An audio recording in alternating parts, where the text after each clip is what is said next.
What's going on, everyone, and welcome to another episode of Ready, Set, Sell. My name is Michael Ciervo. Alongside with me, of course, is my partner, salesman extraordinaire, Mr. Donnie Wong. What's happening, everybody? Welcome back to the show. It's going to be a good one. You know what? Actually, Donnie, I was driving here, and I love these memes. I'm always on Instagram. I see these memes that motivate us. As sales guys, you got to get pumped up. And the obvious one that we've seen so many times is no man is an island, no one stands alone. But I saw one is there's no I in team. However, there is an I in win. Love that. Very Michael Jordan-esque. Mm-hmm. Michael Jordan-esque. So today's show is called The One Man Army. And it's really about, going out there in the field. And sometimes you're on your own, right? It's a very lonely job. So maybe you know a little bit about this in your world, right? You got it. This one's very, very close to the heart because as door-to-door sales guys, we are dropped in the middle of a strange territory, and that's it. You're by yourself for the next 7 hours, and you have to just execute. So as much as we love the sales team, we know what it's like for when you're in the sales office. You have the sales manager, you have the sales leaders, you have the scoreboards, you have the meetings, you have the hoorahs, and you have the motivation and the people around you all day. But today's show is for the lone wolves. Mm-hmm. This is dedicated to you guys. It's for the door-to-door sales guys. It's for the high-ticket revenue, high-ticket sales guys. It's for the guys and gals who are solo on your own. We're going to go through the 3 fundamentals of what it takes to succeed by yourself. Absolutely, Donnie. I mean, this is relevant because during the pandemic, there are a lot of guys doing side hustles, creating their own little businesses. And again, they don't have a huge infrastructure backing them up. They got to do this on their own. Again, you talk about the sales agents, real estate agents, the canvassers, all these guys. So this is for them. And in order for them to succeed in this one-man world, the 3 things that we've identified actually is going to be very simple for those listening. They all start with O because we're simple guys. We want to make things simple here, right? Number 1, the 3 factors are objectives. Number 2, organization. And number 3, optimization.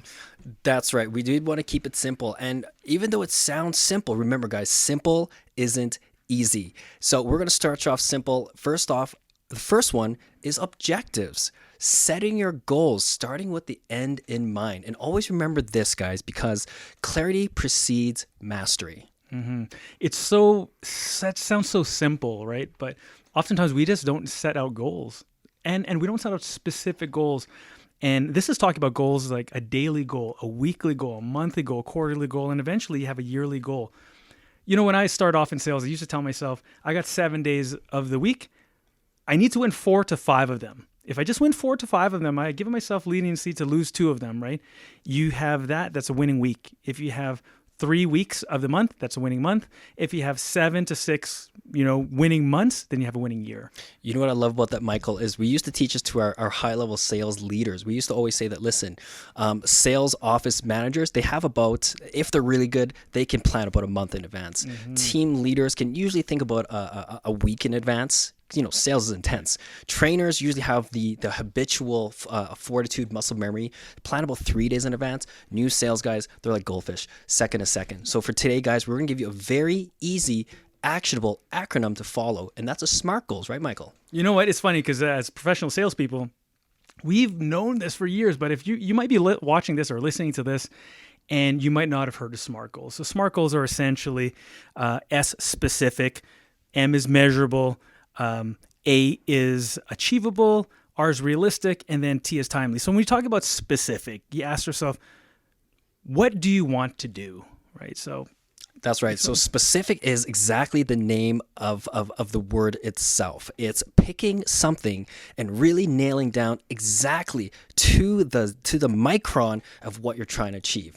You don't want to get rich this year. You want to make $50,000 by December 31st, 2020. Really get into the details of exactly what you want, when you want it, and how you're going to get it. Right. And so the next one's measurable. You got to be able to measure these things. If you can't measure them, then you might not you don't know if you're actually succeeding, right?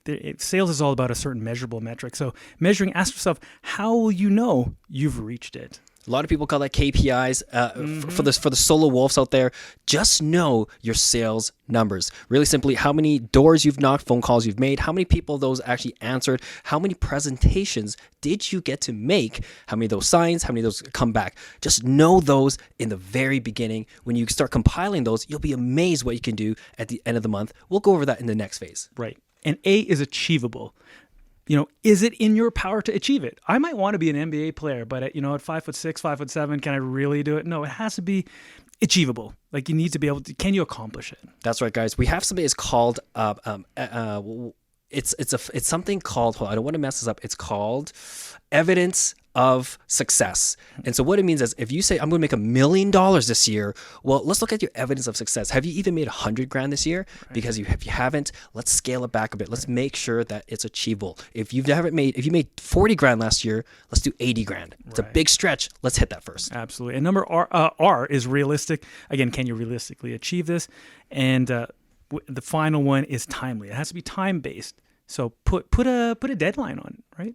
That's right. That's why I always feel like the S and the T are the utmost importance, because you have to know exactly what you want, be very specific, but there has to be a time on it. As human beings, we have to have a time. That's how we beat back the flailing monkey, whatever that one's called. Not gonna get in deep into that, but the time has a very psychological effect of knowing when something must be done. If you don't put a time on it, well, it's Parkinson's law. It's how gas takes up any sort of chamber. Well, your work tasks will always take up as much time as you give them. Put a timeline, stick to it. Right. So first factor is objectives. Get your goals, study the SMART goals, execute those SMART goals, which leads us into number 2, which is organization. And I would like to say that, businesses don't plan to fail. They fail to plan. A lot of them have the greatest intention, but they just fail to plan.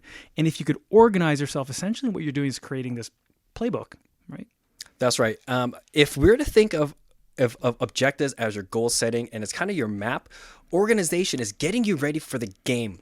Much like sport teams, in fact, if we take it to the extreme, Navy SEALs, if they know what their mission is, which is the objectives, they're going to fly into the insurgents, they're going to extract their target, they're going to meet the Black Hawk at this time. Organization is the day or leading up to it, they know their equipment. They've studied the game plan in and out. They've thought about their call signs, their backup plans, because when it comes down to dropping into the mission, they have to make sure that everything, all their tools, all the what's it called?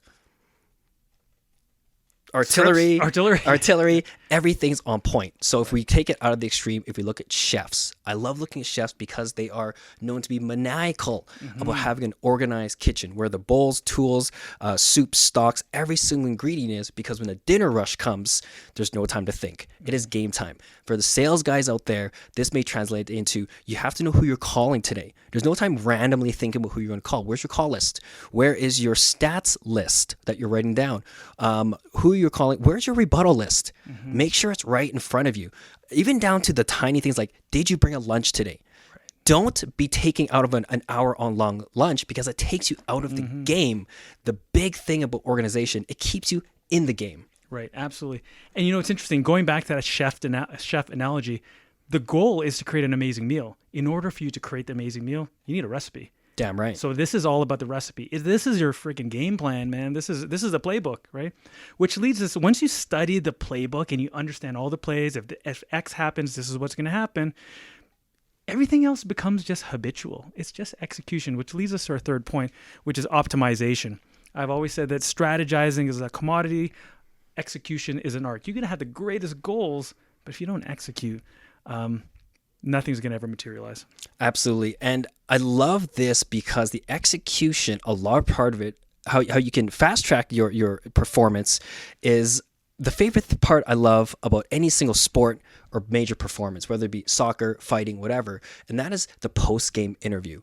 When they interview the coach, the star player, the fighter, whatever you name it, then you get a deep dive into their psyche, what was happening during the performance, but you also get to understand what they're doing next. And if you've ever watched highlights about Tyson or documentaries about Michael Jackson, about Kobe, the most underrated part of any sort of exercise is watching the films. All the greats obsessively study film so they can optimize every single step, every tiny movement, so they can squeeze out every last micron of winnable space. For salespeople out there, this means actually looking at your sales stats, looking at how many presentations you did, how many yeses, how many nos, but especially over the course of a week, of a month, you truly start understanding yourself, your psyche. That's where the golden gems come from.